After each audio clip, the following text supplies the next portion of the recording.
Hey, what is up, disc golfers? Today on Iceberg TV, I want to go over some of the main differences and the pros and cons between the staggered stance and the straddle stance. Oh, the answer by Dylan says, oh, you want to go within a stroke? Then I'll make the only birdie. How's that? There you go. He was in position, so he was definitely the closest one to be able to take that birdie down. When I made this hole, the people helped me design it, wondered if it was too tight, but Dylan just proved that you can birdie it. Thank you, Dylan. You can't even say you got nubbed. Those baskets don't even have them. Gee. Yeah, got news. Getting things going for him. He's trying to chase you down. Now, there are so many great players who have found success with both putting styles, but if you're unfamiliar with the differences between the two styles, then this video today is for you. So the staggered stance is when you have one foot in front of the other, and this is how you'll see players like Paul McBeth putt. It has more of a lean back, lean forward, and then shake hands with the basket. Now, if you look at Kristen Tatar putt, she has a straddle stance where the feet are basically parallel with one another, and we have a little bit of a knee bend, and then a lot more kind of a wristy, arm-driven putt. And there is no right answer, and each style is going to work differently for each player, but there are definitely pros and cons that come with each style. So if you like this kind of video, comment down below, hit the like button, and subscribe to the channel.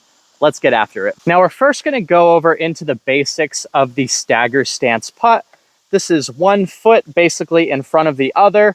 I wouldn't advise going super wide or super narrow, just about a shoulder width stance between your 2 feet.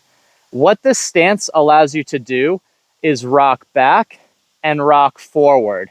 What that's going to do is allow your momentum to shift from your back foot to your front foot.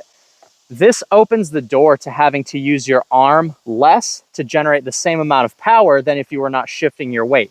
So this can be really handy when you are lining up a putt that is maybe just inside the circle, a little bit outside your comfort zone. It's going to help you get a little bit of additional power from your body without having to use a ton of your arm, which is going to open up a larger room for error. So just to demonstrate what this would look like, we're letting our weight shift back, shift forward, shake hands with the basket, just like that. Back, forward, shake, and in. So this is really handy, especially when the putt is a little bit farther. You can use that weight shift to generate more power.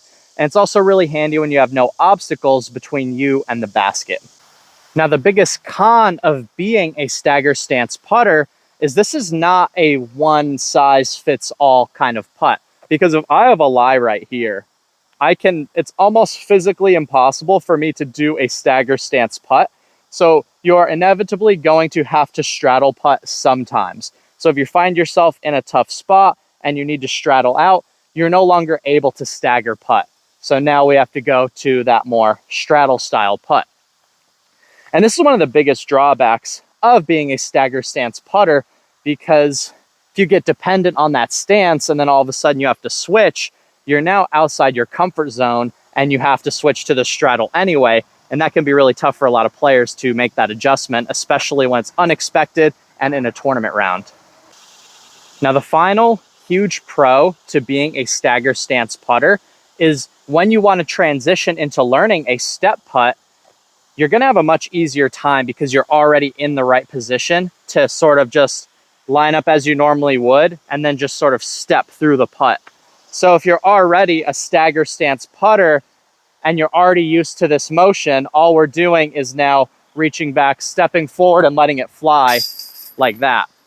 And that's going to be a super useful tool for you and a super easy transition if you're already comfortable in the stagger stance. It's just a step and release. So if you're a straddle putter, you're obviously not going to be comfortable in that position, and it's going to be a lot harder for you to learn this useful putting tactic from just outside the circle. So now that we fully understand the basics of the staggered stance putt, let's just break down the pros and cons one last time. The pro is that you can have an easy weight shift, leaning towards the target with your momentum, allowing you to need less arm and less wrist to put enough power on the putt to put the putt into the basket. So you're going to get a little bit easier power, and you're also going to transition into step putting. Now, the biggest con to the stagger putt is there's going to come a time where you are forced to straddle putt, and if you're uncomfortable straddle putting, this can be very difficult, especially in tournaments. Now let's move into the straddle putt breakdown.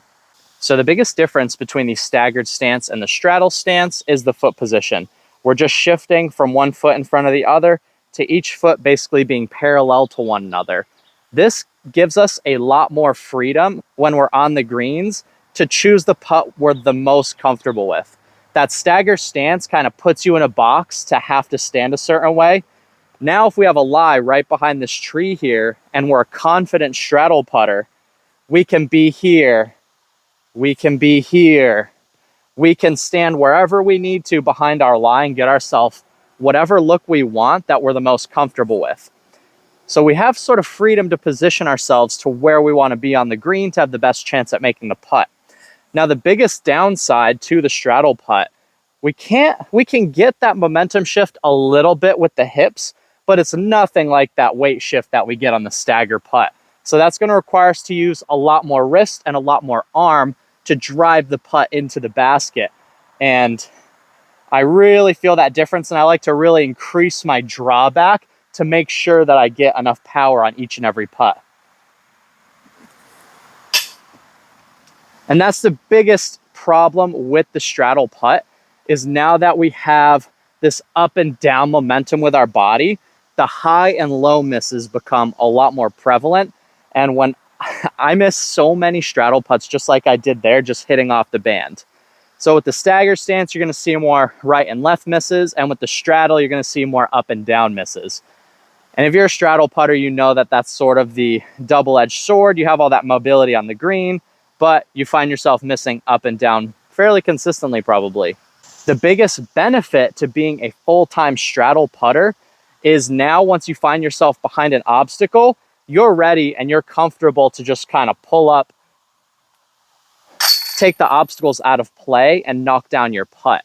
So you've put yourself in a position where you're comfortable putting on greens with a lot of obstacles. So if you play somewhere where it's heavily wooded, straddle putting might be a huge advantage, because when you're on the green, you have that diversity to choose which foot you want to put behind your lie. You can line up Annie putts, you can line up hyzer putts. As to the stagger stance putters, they're going to be a lot more uncomfortable on greens like this. And we'll just break it down one last time to make sure that you fully understand everything that I went over in today's video.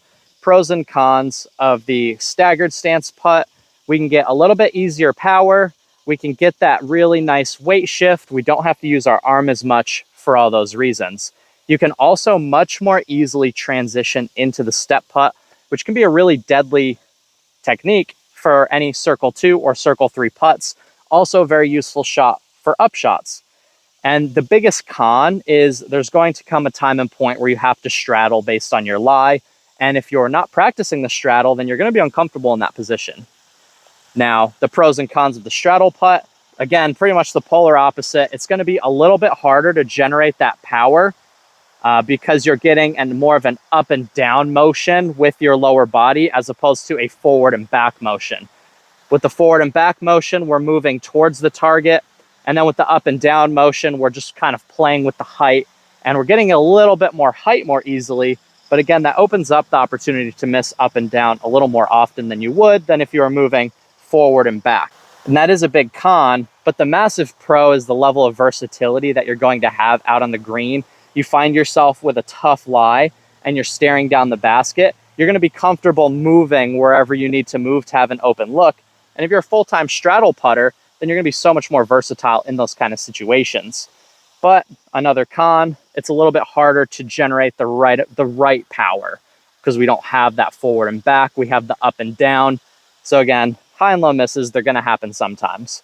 My recommendation is that you become proficient with both, but focus on the one that you're just naturally better at, because more often than not, most putts are somewhat open, and you should just focus and build upon what you're the most confident in, because we all know putting comes down to confidence. So if you feel confident in the straddle, regardless of the distance, just stay a straddle putter.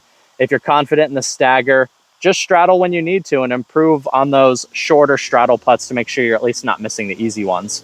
But I hope today's video was helpful for you. I hope you can go out, practice these tips out on the green, and become a better disc golfer. Leave your comment down below. You're watching Iceberg TV, and take care.